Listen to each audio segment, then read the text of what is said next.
Hello, gurus. Welcome to another episode. Hope you're having a beautiful day. We're going to jump into the charts for Bitcoin. გამარჯობა, გურუ. დღეს ჩვენ განვიხილავთ ბიტკოინის სქემებს და ჩემს გარიგებებს. წინასაბაზრო გარიგებაში მე დავამატე Alibaba, Google და Nvidia, რადგან მათი შეფასებები მიმზიდველად გამოიყურება. Amazon-ი გადახტა დაახლოებით 12%-ით შესანიშნავი შემოსავლის შემდეგ, მაგრამ მე არ მინდა ამ ნაბიჯის დევნა. Amazon-ი უკვე ვიყიდე 7 ივლისს. ასევე ვაჩვენებთ ჩემს ახალ პოზიციებს და ვიყიდი შეკვეთებს. გამოიწერეთ, დაალაიქეთ და ჩართეთ შეტყობინებები.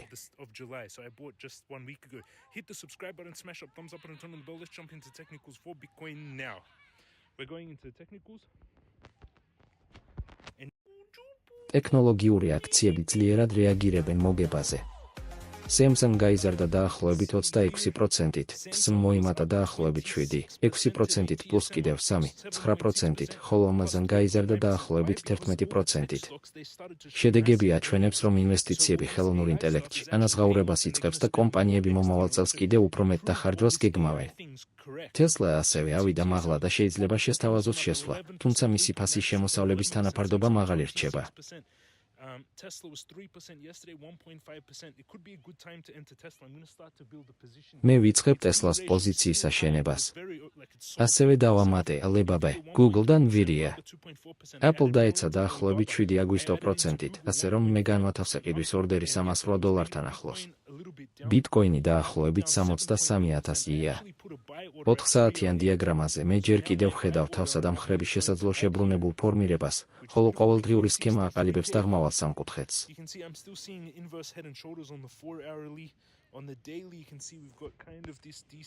Bitcoin-ი ეწევა ამ დაღმავალი სამკუთხედის ზედა ნაწილს და შესაძლოა გარღვევისთვის ემზადება. ყოველდღიური, ყოველკვირეული და 4 საათიანი ინდიკატორები გადაჭარბებულია და ჩნდება პატარა ჩაქუჩის სანთელი. ფასმა აიწია მას შემდეგ, რაც მიაღწია დაახლოებით $63,500, თუმცა 4 საათიანი სტრუქტურა ასევე შეიძლება წავიკითხოთ, როგორც მზარდი გაფართოების ზოლი.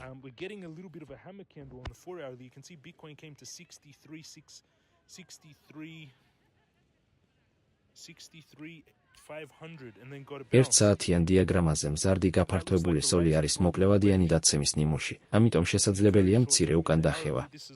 თუმცა უფრო დიდ ვადებში Bitcoin-ი კვლავ იკუმშება წინააღმდეგობის მახლობლად და გამოიყურება მზად უფრო დიდი ნაბიჯისთვის. აქ ნაჩვენები მნიშვნელოვანი მხარდაჭერა დაახლოებით $62,800-ია.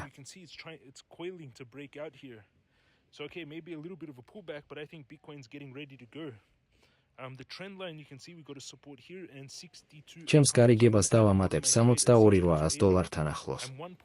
ამჟამად მე ვფლობ 1 მაისი Bitcoin-ის გრძელ პოზიციას, ეკრანი აჩვენებს საშუალოდ $64,800 და არარეალიზებულ დანაკარგს დაახლოებით $1,800. უფრო დაბალი შესყიდვის ორდერი უკვე დადგენილია $62,700-თან ახლოს. მე დავტოვებ ამ ეტაპობრივ შეკვეთებს, რადგან Bitcoin-ი ასევე შეიძლება გაიზარდოს ზევით, სანამ შევსება მოხდება.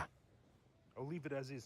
Let's go into Amazon, Google, because I want to buy more Amazon, but Amazon is already up 11. Look at this is tech stock. ახლა მოდით გადავხედოთ Amazon-ს. საფონდო უკვე დაახლოებით 11%-ით მეტი იყო წინასაბაზრო გარიგებაში, გამოჩენილი კვარტალური შედეგების შემდეგ.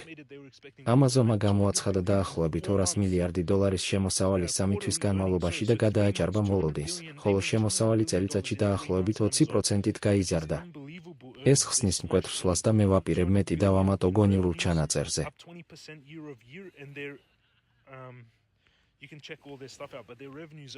გამოიყენეთ როგორც ფუნდამენტური, ასევე ტექნიკური ანალიზი. ბაზრობამდელი ნახტომის შემდეგაც კი Amazon-ის ნაჩვენები ფასი მოგების კოეფიციენტი იყო დაახლოებით 18, რადგან მოგება იმდენად ძლიერი იყო.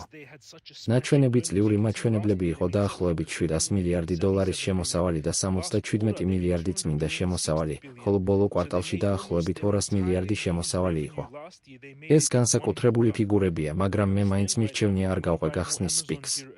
And we got a double bottom of 225. It's already now at 239. 261. Wow. Amazon-მა ორმა გიფსკერი ჩამოაყალიბა $225-თან ახლოს და უკვე მიაღწია დაახლოებით 261-ის ბაზრობამდე გარიგებაში. ყველას ვულოცა, ვინც ჩემთან იყიდა. მე გამოვაქვეყნე ჩემი 7 ივლისს Amazon-ის შესყიდვაზე, სადაც შეგიძლიათ მიპოვოთ, როგორც James G. 7th of the 7th. I don't know, but I've been adding into Amazon. I'm going to buy more here as well. which is beautiful. Join everyone as well in the თქვენ ასევე შეგიძლიათ შეუერთდეთ ჯეიმს კისუფასო საზოგადოებას და გადახედოთ ტრეიდერების დისკუსიებს. დღევანდელ მაგალითებში ერთი ტრეიდერი იყო მოკლე Bitcoin, მეორე განიხილავდა SEMS და მეორემ გახსნა Microsoft Loan. რაც შეეხება საკუთარ პორტფოლიოს, უკვე დავამატე Google-ში, Nvidia-სა და Apple-ში და ვაპირებ Amazon-ის დამატებასაც. ეს ჩემი გარიგებებია და არა ფინანსური რჩევები. ტექნოლოგიური კომპანიები კვლავ აჩვენებენ უზარმაზარ ზრდას. ამიტომ ვყიდულობ Google-ს, მისი ნაჩვენები ფასი მოგების კოეფიციენტი მხოლოდ 18-ია. იმედი მაქვს, რომ ეს ახსნა დაგეხმარებათ სქემების შერწყმა კომპანიის საფუძვლებთან. მშვენიერი დღე გქონდეთ და ხვალ ისევ შევხვდებით.